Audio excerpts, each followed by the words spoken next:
E nós seguimos com o Liberdade de Opinião, saímos do Rio de Janeiro e vamos agora a Brasília para conversar com o jornalista Alexandre Garcia.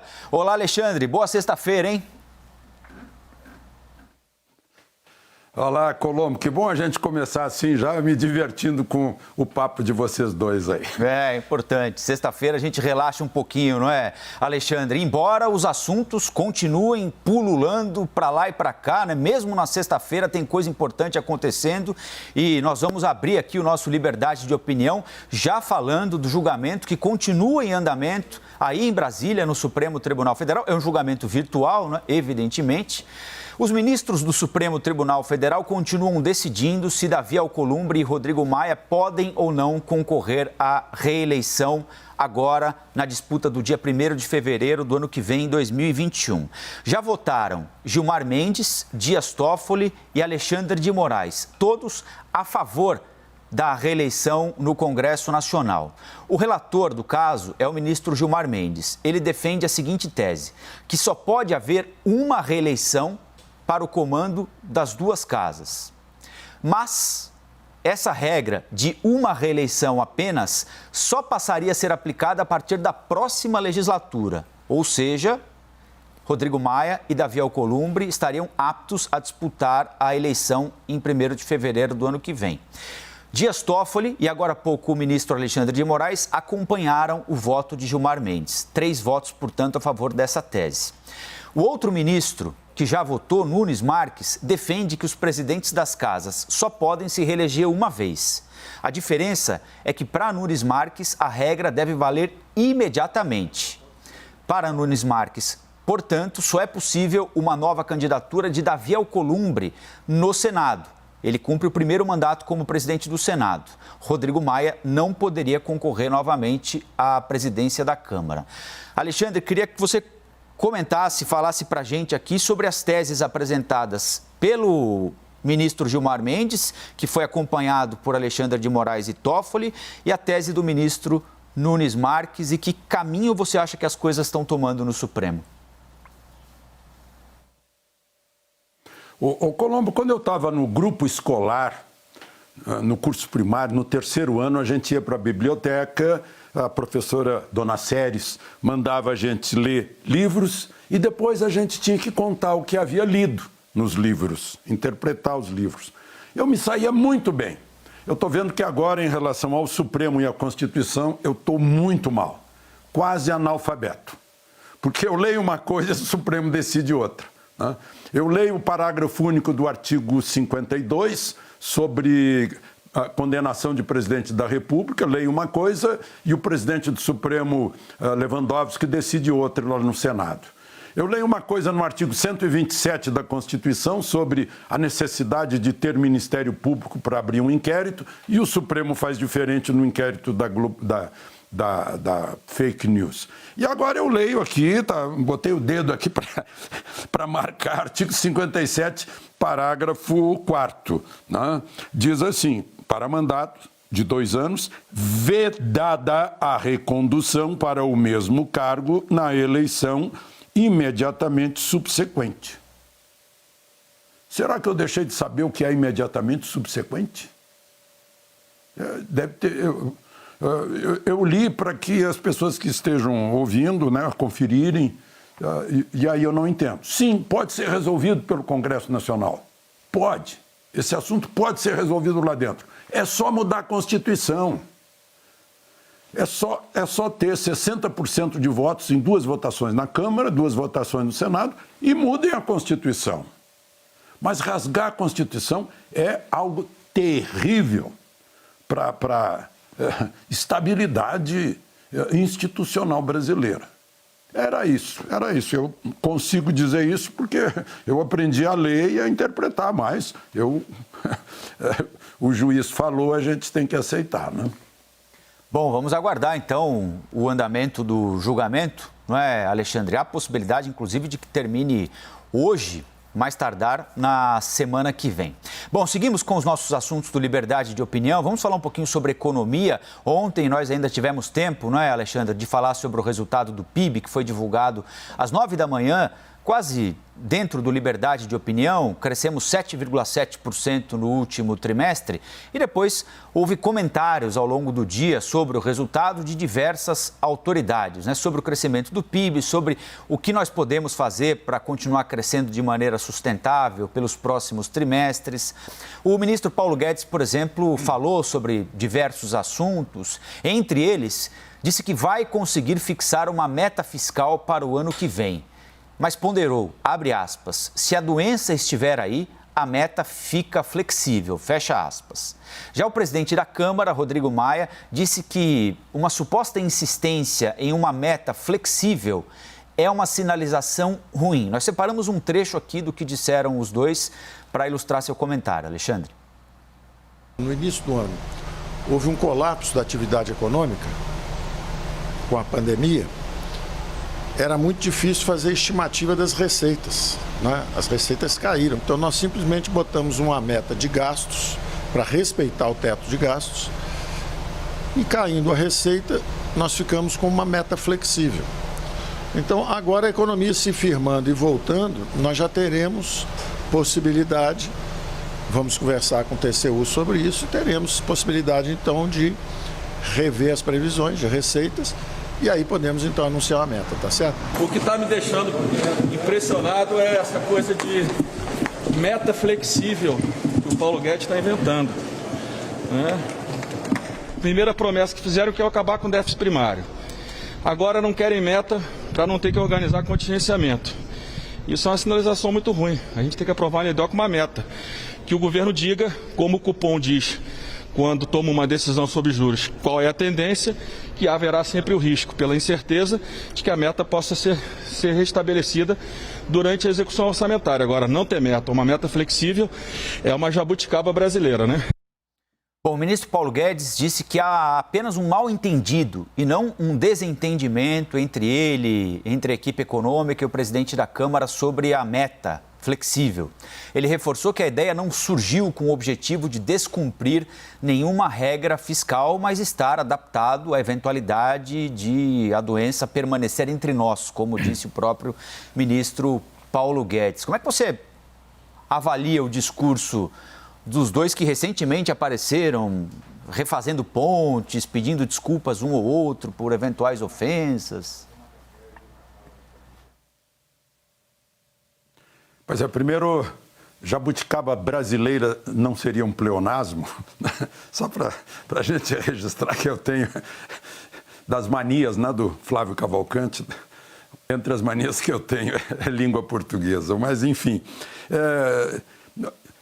me parece, eu entendi o ministro Paulo Guedes, eu entendi, ele disse que cai a arrecadação, ele cai os gastos, né, e fica ali flexível. Não está ultrapassando o meta que está lá, ele está lá embaixo com algo flexível entre gasto e arrecadação. Parece que deu fácil para entender. Agora, eu não sei se o presidente da Câmara ouviu isso ou recebeu uma pergunta de alguém que ouviu e não entendeu também, né?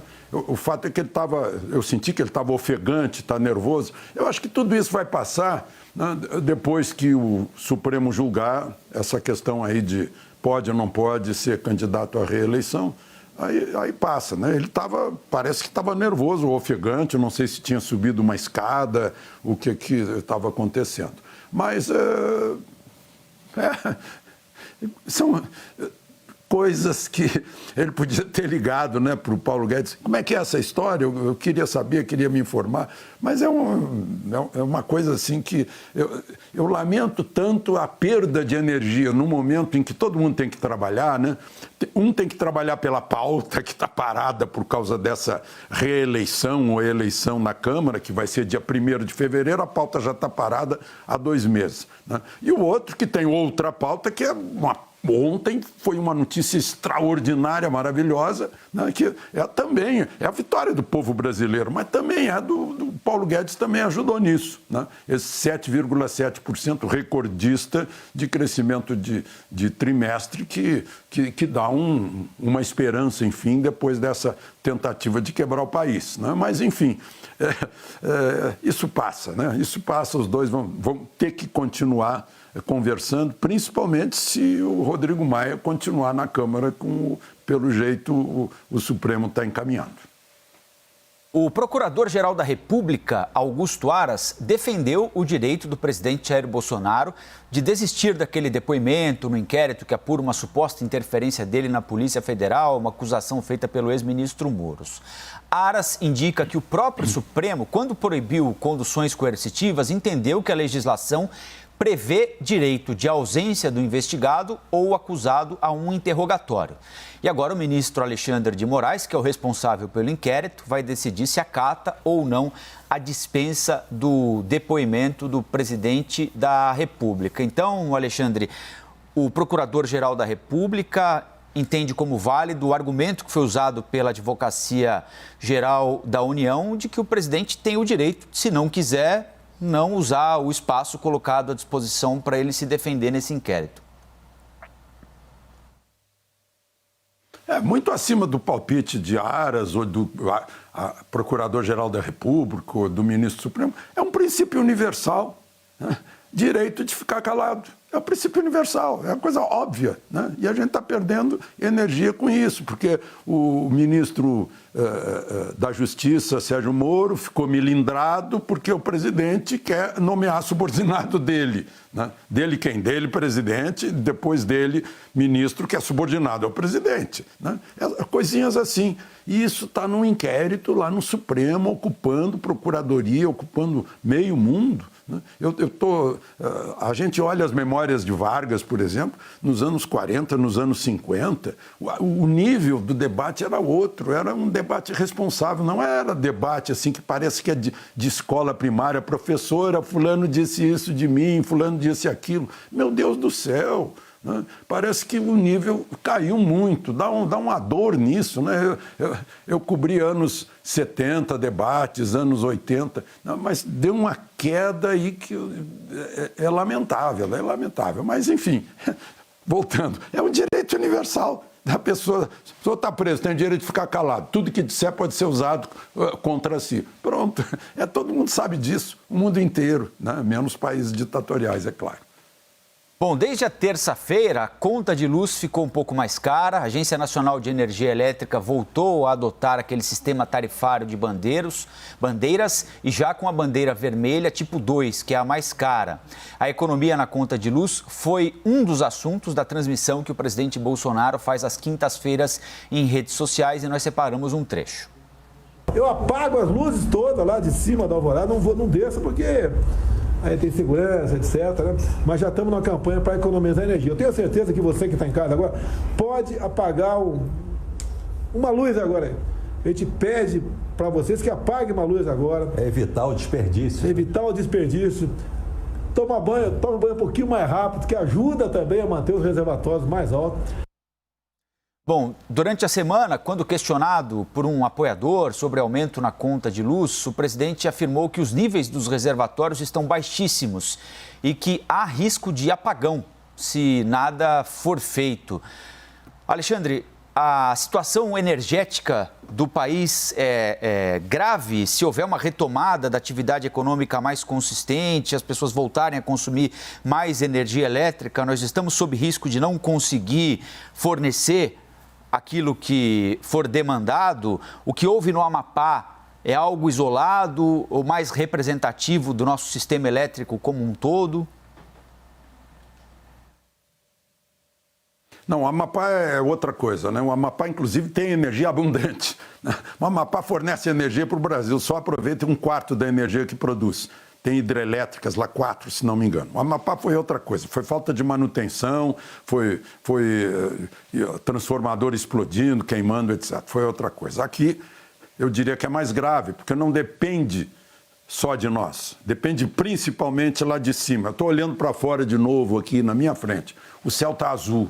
Não deveria estar azul aqui em Brasília, devia estar a cor de chumbo, devia estar chovendo. Agora é época de chuva em Brasília. O pessoal do Nordeste trouxe para cá essa cultura e todos chamamos essa época aqui de inverno, porque é época de chuva. Chuva todos os dias. Para de chover lá por março e começa a chover aí por outubro. Aqui em casa faz 2 semanas que não chove. Isso é preocupante. A situação do Centro-Oeste está ruim. Mas a situação do Sudeste está pior. O presidente Bolsonaro hoje de manhã saiu daqui, foi para Pirassununga, foi para o Sudeste. Está lá na Academia da Força Aérea. Né? É uma região que está pior ainda. O nível dos reservatórios está baixo, está muito baixo. Né? Então, qual é a perspectiva? Ligar a termoelétrica, que tem que ser ligada 60 dias antes, né? Funcionando com gás natural. Né? Pode comprar mais do Paraguai, pode comprar energia do Uruguai, pode comprar energia da Argentina, tudo isso é gasto extra. Né?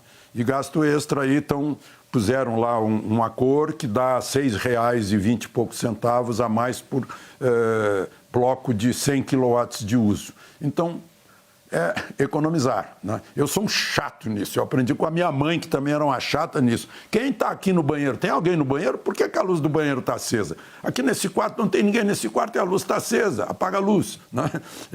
Então, isso é razoável, recomendável para o ano inteiro. Né? Para que gastar, se tudo isso tem um custo? A nossa energia limpa é de 87%. Nós somos os campeões do mundo em produção limpa de energia. Só que a maior parte dessa energia limpa é hidrelétrica. Né? E quando não cai chuva do céu, o nível fica lá embaixo e a gente fica aí morrendo de medo de ter que haver racionamento. Um conselheiro do Ministério Público de São Paulo, Alexandre, sugeriu durante reunião do órgão que promotores tivessem prioridade para receber uma vacina contra a Covid-19. A ata dessa reunião veio a público e aí um alvoroço em redes sociais, entre os próprios promotores, né? E diante da repercussão toda, absolutamente negativa, né, dessa tentativa de um promotor de incluir toda a categoria na fila de pacientes, de pessoas prioritárias para receber a vacina, o chefe do Ministério Público de São Paulo, Mário Sarrubo, se viu obrigado a gravar um áudio para os colegas em que ele disse não concordar em incluir os promotores na lista de prioridades para receber a vacina e garantir que não está trabalhando para furar a fila. Vamos ouvi-lo. Evidentemente, eu não vou... não fiz, não farei e não acho que deve ser feito. Não tem o menor cabimento esse tipo de situação. Respondi ali, passando, numa reunião do conselho, ao colega e não vou fazer esse pedido. Alexandre, queria que você falasse um pouquinho sobre esse pedido feito por um promotor. Será que se isso não tivesse vindo a público, os promotores insistiriam em se auto-incluir na lista de carreiras prioritárias, de atividades prioritárias para receber a vacina contra a Covid quando ela existir? Olha, esse corporativismo que a gente importou da Idade Média, né, tem os exageros. E pega em todos nós. Nos médicos, nos jornalistas, nos políticos, nos deputados, nos senadores. Né? Cada um quer defender o seu grupo. Né? E aí, no caso, eu acho que se não vazasse, né? Vamos entrar nessa fila em primeiro lugar, podia ter se ampliado. Mas eles podem sim. Eles podem ser prioritários. Prioridade número 1. É só se incluir na prioridade número 1. Quando tiverem mais de 75 anos, eles serão os primeiros a serem vacinados. O ministro da Saúde anunciou isso lá no Congresso. Então, alguns não vão precisar esperar, já estão aposentados, têm mais de 75 anos e serão os primeiros a serem vacinados. Os outros vão ter que esperar. Então, Alexandre, ótima sexta-feira, bom final de semana e até o próximo Liberdade de Opinião, hein? Aproveitem o dia e o fim de semana.